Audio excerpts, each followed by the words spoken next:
Hello, OLV, KL class. I hope you all had a very nice Christmas. I'm here at the library and I just realized that it's Three Kings Day today, Wednesday, January 6th, the Epiphany. Maybe you won't get to hear this story until tomorrow. And it is really not a story about the three kings. We know that we celebrate the Epiphany because this is the day, today, Wednesday, January 6th, when the three kings finally arrived in Bethlehem to see the baby Jesus and to adore him. So some people call it Little Christmas. I want to read a Christmas story. I know we're past Christmas, but this is a really cute one and I thought you might like it. And it's still the Christmas season. It's called A Very Quacky Christmas. And it's by Francis Watts, and the illustrator is Anne James. This book just came in today, which is why I thought you might like to hear it. A Very Quacky Christmas. Samantha Duck was getting ready for Christmas. We wish you a quacky Christmas, she sang as she wound tinsel around the wreaths.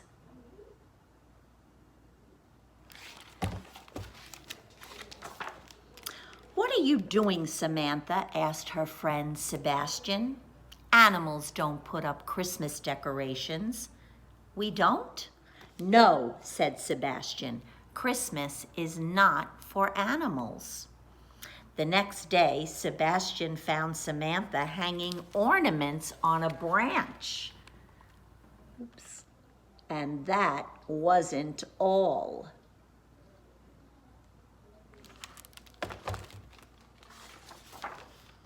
What is that, Samantha? Sebastian asked.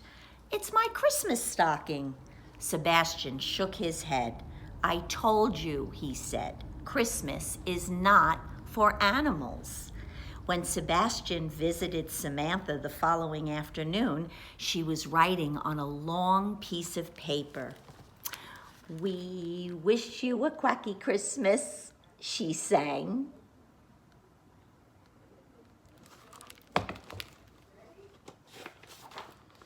What are you doing now? Asked Sebastian. I'm making a Christmas list, his friend explained.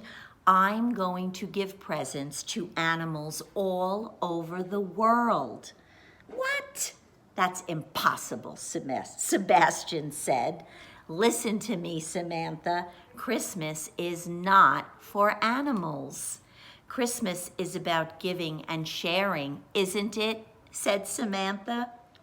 It is, Sebastian agreed. And animals like to give and share, don't they? They do, said Sebastian. So, will you help me? Asked Samantha. Of course I will, said Sebastian.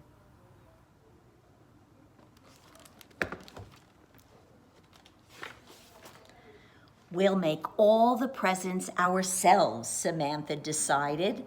Make them all ourselves, said Sebastian. Nonsense, it can't be done.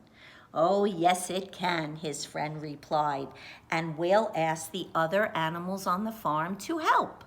Samantha and Sebastian went to the sheep first. Christmas for animals? What a wonderful idea, said the sheep. We'll give you our wool.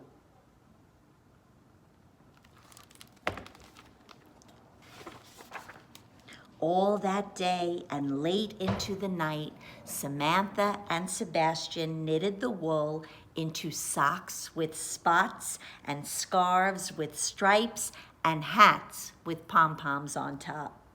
We wish you a quacky Christmas, Samantha sang as their needles clicked.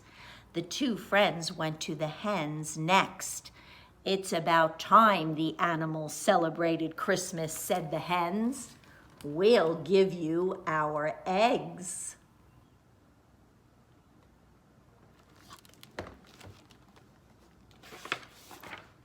All that day and late into the night, Samantha and Sebastian used the eggs to bake cupcakes. We wish you a quacky Christmas, Samantha sang as they iced the cupcakes in red and green. They went to the cows last. Giving is what animals do best, said the cows. We'll give you the daisies in our fields.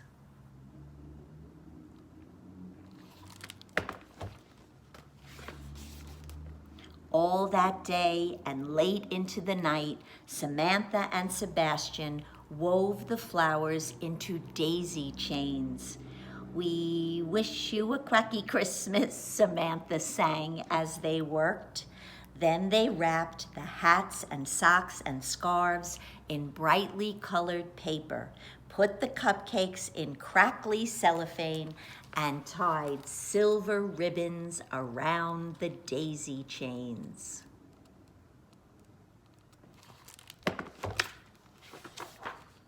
By the time they were done, it was Christmas Eve.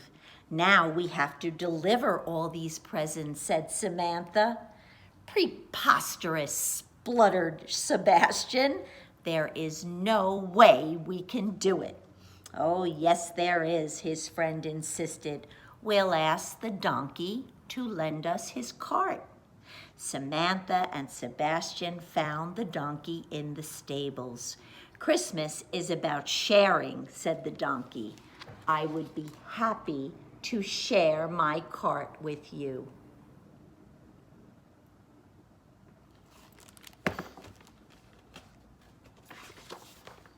The two friends filled the cart with presents. We'll take a big run, said Samantha, and I'll flap my wings and then we'll fly. An absurd idea, said Sebastian. It'll never work. But he helped his friend pull the cart to one end of the biggest field. Sebastian ran and Samantha flapped. The cart full of presents bumped and clattered and rattled and swayed. But it did not fly.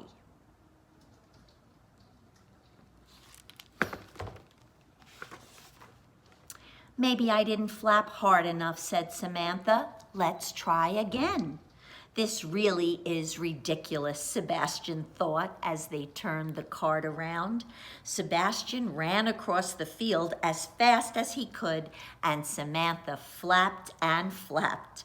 The cart full of presents jiggled and joggled and jounced and bounced, but it still didn't fly.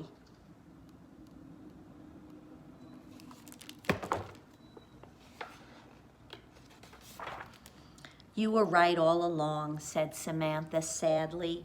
It was impossible. Maybe Christmas is not for animals. Sebastian looked at the cart full of presents. He thought of the sheep who had given their wool, the hens who had given their eggs, and the cows who had given their daisies. He thought of the donkey who had lent his cart. And he thought of Samantha, who had worked so hard to share Christmas with animals all over the world. No, Sebastian said slowly, you were right all along. Christmas is for animals. Let's try one last time. So they turned the cart around one last time, and one last time they ran and flapped all over the field.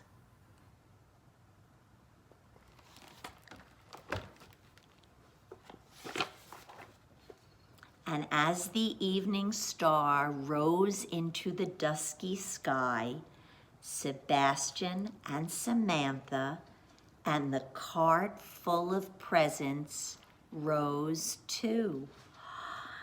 We did it, said Samantha. We're flying.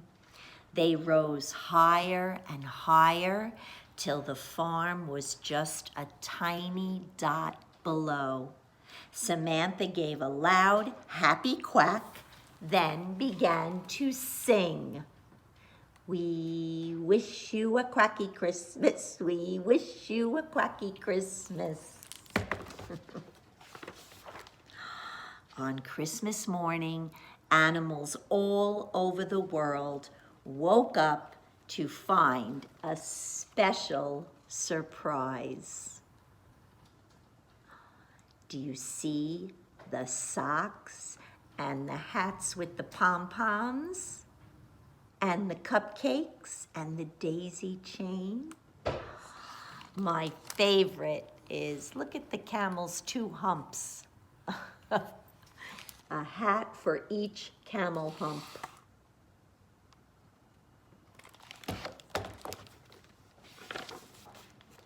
The farm was blanketed in sunshine when Samantha and Sebastian arrived home with their empty cart.